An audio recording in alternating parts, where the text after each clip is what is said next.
चला तर बघ बनवूयात झटपट बनणारे रव्याचे आप्पे. जास्तही झंझट नाही आहे.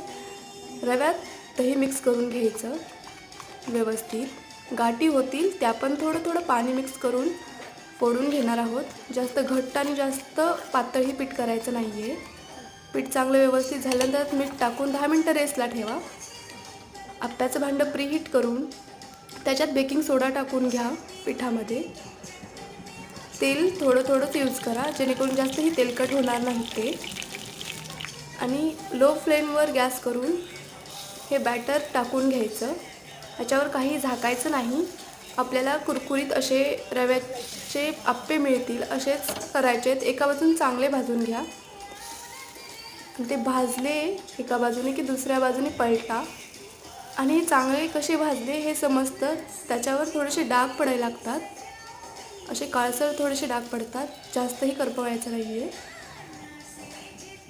आणि त्याच्यानंतर ते सांबरवर सर्व करा. एन्जॉय करा. थँक्यू.